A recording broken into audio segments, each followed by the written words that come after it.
अस्सलाम वालेकुम दोस्तों, मेरा नाम है अज़ीम और आप देख रहे हैं मिस्टर ऑनलाइन यूट्यूब चैनल। दोस्तों, आज की इस वीडियो में हम आप दोस्तों को ये बताएंगे कि आप टीसीएस के सीओडी पोर्टल के ऊपर किसी भी कस्टमर के ऑर्डर को किस तरह से बुक कर सकते हैं। लास्ट टाइम हमने वीडियो में आप दोस्तों को ये बताया था कि कैसे आपने अपना सीओडी अकाउंट ओपन करवाना है टीसीएस वालों से, उसमें क्या क्या चीज़ें आपने मद्देनज़र रखनी है, वो सारी चीज़ें हमने लास्ट वीडियो में आपको बता दी थी। सो आज की इस वीडियो में हमने यही डिस्कस करनी है कि जनाब आप किस तरह से किसी भी कस्टमर के ऑर्डर को अपने टीसीएस पोर्टल के थ्रू बुक कर सकते हैं। बहुत ही आसान तरीकाकार है। इसके लिए आपको करना ये होगा कि आपने सबसे पहले अपने किसी भी ब्राउज़र के अंदर आकर यहाँ पर लिखना है webapp.tcscourier.com लिखेंगे। जैसे ही आप ये लिखेंगे तो आपके सामने टीसीएस का इस तरह का एक पेज ओपन हो जाएगा, जिसमें सबसे पहले आपने अपना यूज़र नेम लिखना है, जैसा कि मैंने अपने अकाउंट के ऊपर अजीम महमूद के नाम से रजिस्टर करवाया हुआ है।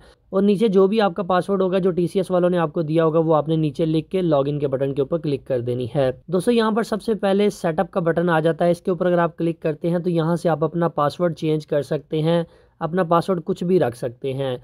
इसके अलावा इसके साथ रिपोर्ट का बटन है, जिसके ऊपर अगर आप क्लिक करेंगे तो आपके सामने यहाँ पर बुकिंग की समरी आ जाएगी। यहाँ रिपोर्ट के ऊपर क्लिक करके भी आप इसकी समरी निकाल सकते हैं बुकिंग की, कि आपने एक दिन के अंदर कितने पार्सल बुक किए, एक महीने में कितने किए या एक साल में कितने किए। लोड शीट की समरी आप यहाँ से निकाल सकते हैं। लोड शीट वो चीज़ होती है जब आपके पास कोरियर पार्सल लेने आता है तो आपने उसको एक लोड शीट देनी होती है, एज ए सबूत देना होता है कि जनाब ये पार्सल मैं आपके हैंड ओवर कर रहा हूँ। एक कॉपी आपने उसको देनी होती है, दूसरी कॉपी आपने अपने पास रखनी होती है। इसके बाद प्रिंट सीएन है। इसका मतलब ये है कि अगर आपने किसी की बुकिंग कर दी थी, उसका आप प्रिंट निकालना भूल गए थे तो वह यहाँ से निकलेगा। इसके अलावा डिलीवरी की अगर डिटेल आप चेक करना चाहते हैं कि आपने जो पार्सल सेंड किए थे वो आपके कस्टमर को मिल गए हैं या नहीं, तो वो यहाँ से आप देखेंगे। लोड शीट की डिटेल यहाँ से आप चेक कर सकते हैं कि मिसाल के तौर पर अगर आपको कल की लोड शीट निकालने की ज़रूरत पेश आती है तो यहाँ से आप निकाल सकते हैं। सीओडी पेमेंट डिटेल के ऊपर जब आप क्लिक करेंगे तो आपको वो वाली पेमेंट नज़र आएगी जो आपने 7 दिन के अंदर टीसीएस वालों से रिसीव किया है। कंप्लेन डिटेल जो आपने कंप्लेन लिखवाई होगी अपने पोर्टल के ऊपर वो यहाँ पर आपको शो होंगी। अनडिलीवर्ड शिपमेंट आपको यहाँ पर शो होंगी। इसके बाद हम बुकिंग बाय फाइल के ऊपर आ जाते हैं। ये बहुत ही कम इस्तेमाल किया जाता है। इसमें आप एक ही फाइल के अंदर मल्टीपल ऑर्डर्स को ऐड करके बुक कर सकते हैं, मगर मैं ये रिकमेंड नहीं करता। यहाँ पर बुकिंग के ऊपर अगर आप लोग क्लिक करते हैं तो ये है जनाब आपकी सिंपल बुकिंग। अगर आप नए हैं इस फील्ड के अंदर तो आपने सिर्फ खाली बुकिंग के ऊपर क्लिक करनी है। यहाँ पर बुकिंग के ऊपर आकर सिंगल बुकिंग के ऊपर क्लिक करेंगे तब भी आपके पास यही पेज शो होगा। अब यहाँ पर कंसाइनमेंट नंबर, ये वो वाला नंबर होता है जो आपको टीसीएस वाले अलाउ करते हैं कि आपने ये बुकिंग की, उसका ये कंसाइनमेंट नंबर है। इसको आप खुद से नहीं चेंज कर सकते, ये ऑटोमेटिक जनरेट होता है। सबसे पहले आ जाता है जी कस्टमर रेफरेंस नंबर। अब मिसाल के तौर पर मेरे पास ये हमारी ये वेबसाइट है, इसके ऊपर कुछ ऑर्डर्स आते हैं।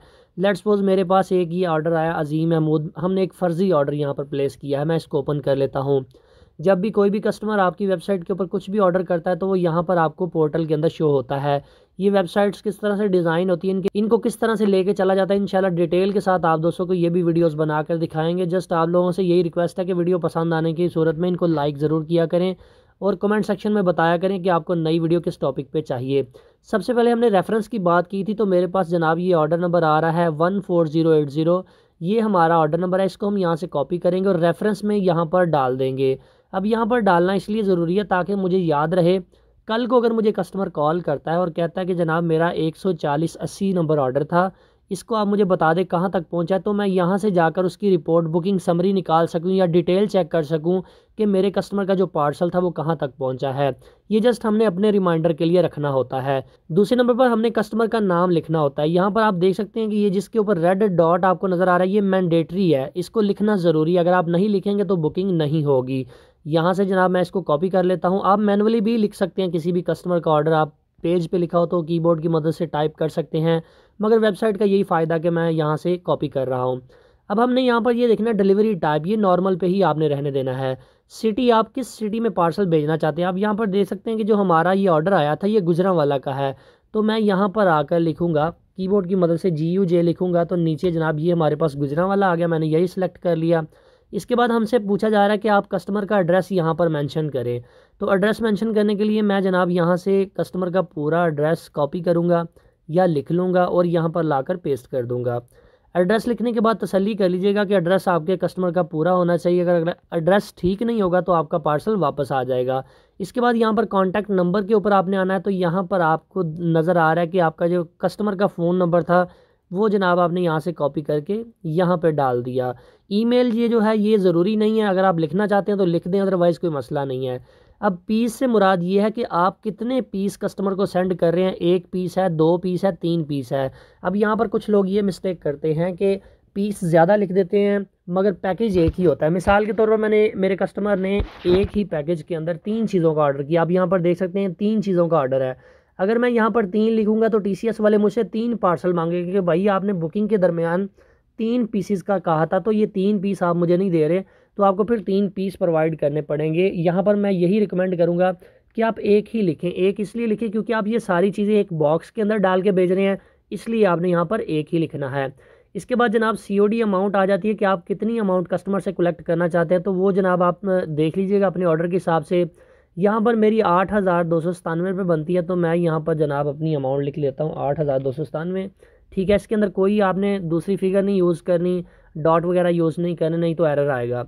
इसके बाद सर्विस के ऊपर क्लिक करते हैं, तो यहाँ पर सेकंड डे की सर्विस से भेजना चाहते हैं या ओवरनाइट की सर्विस से भेजना चाहते हैं। ओवरनाइट से मुराद ये है कि अगर आपने ओवरनाइट की सर्विस TCS वालों से ली हुई है, अगर आप लोग आज शिपमेंट को बुक करवाते हैं तो कल को कस्टमर को मिल जाएगी, मतलब कि वो रातों रात ही गाड़ी में बुक होकर अगले शहर चली जाएगी। इस सर्विस के अंदर चार्जेस ज़्यादा होते हैं, तो इसलिए अगर आपका कोई भी पार्सल 0.5 kg से कम का हो तो तभी आप ओवरनाइट सेलेक्ट करें। अगर आपका पार्सल बड़ा है, 2 kg है, 3 kg है, 5 kg है, तो आप सेकेंड डे की सर्विस इस्तेमाल करें, क्योंकि सेकेंड डे के ऊपर आपको 3 kg तक TCS अलाउ करता है कि आप 3 kg तक कोई भी शिपमेंट भेज सकते हैं सेकंड डे के अंदर, जिसके चार्जेस आपको जो आपका एग्रीमेंट हुआ होगा उस हिसाब से होंगे। कुछ के 300 के हिसाब से होते हैं, कुछ के 250 के हिसाब से होते हैं। ये डिपेंड करता है कि आपने कौन सा पैकेज इनसे लिया हुआ है, कितने पार्सल आप इनको दे रहे हैं। सो मैं यहाँ पर ओवरनाइट में रहने देता हूँ, क्योंकि मैं ये चाह रहा हूँ कि मेरे कस्टमर को चीज़ जल्दी मिले और मेरा पैकेज भी छोटा सा है।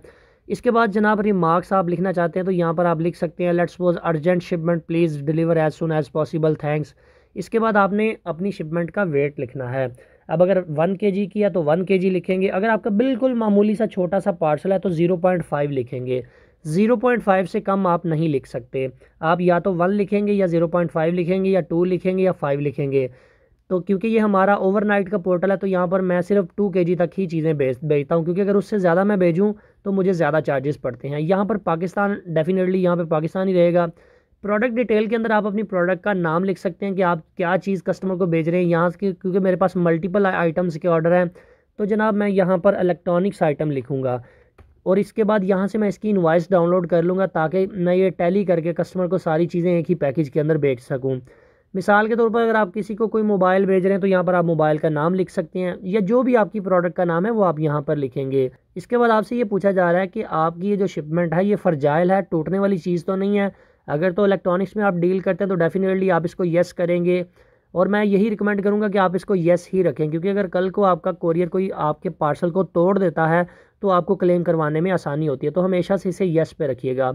यहाँ पर आपने दोबारा से डेस्टिनेशन सिटी लिखना है जो आपने यहाँ पर लिखा था, मतलब वही सिटी आपने दोबारा से लिखना है जो आपके कस्टमर का सिटी होगा। इंश्योरेंस अगर आप यहाँ पर डिक्लेयर करना चाहते हैं तो लिख सकते हैं, अलबत्ता मैं यहाँ पर नहीं लिखता कुछ भी।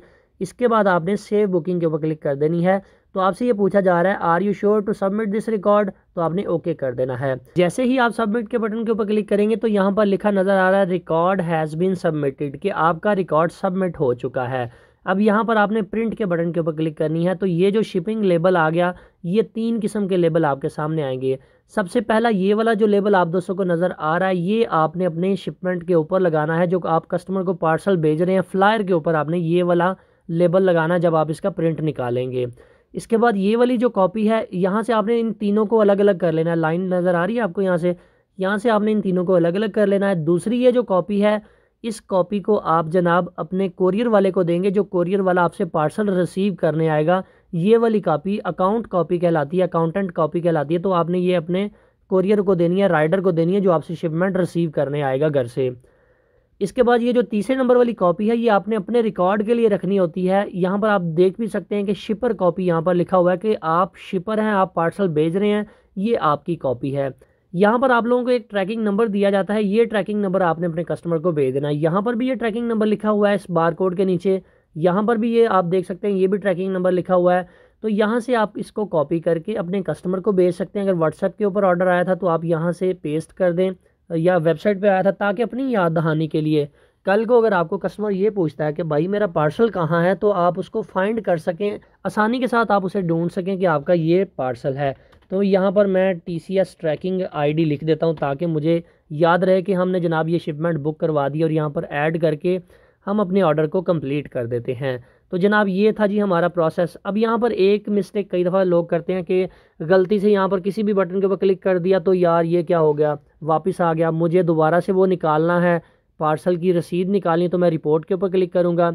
रिपोर्ट के ऊपर दोबारा से जब इस माउस क्रूज़र को लेके आएंगे तो यहाँ पर आप देख सकते हैं प्रिंट CN के ऊपर आप क्लिक करेंगे।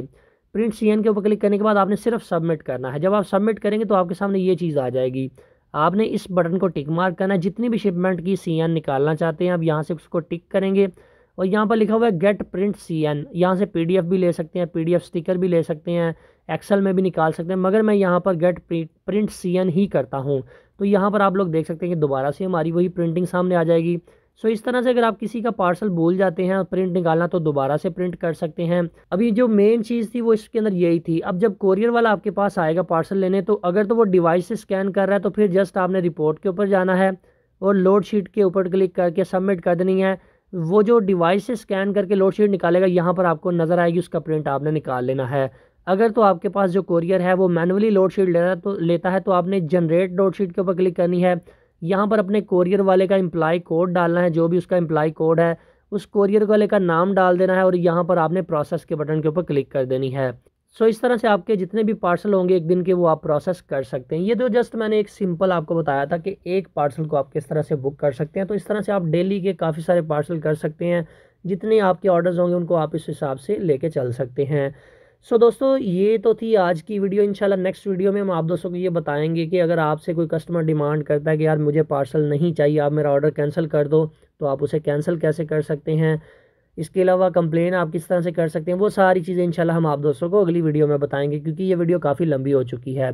सो अगर आप लोगों को ये वीडियो पसंद आती है तो इनको लाइक ज़रूर कर दिया करें, इससे हमारी हौसला अफजाई हो जाती है। तो अपना बहुत सा ख्याल रखिएगा, अपनी दुआ में याद रखिएगा, और आपको नेक्स्ट कौन से टॉपिक पे वीडियो चाहिए वो ज़रूर बताइएगा। अल्लाह हाफिज़। पाकिस्तान जिंदाबाद।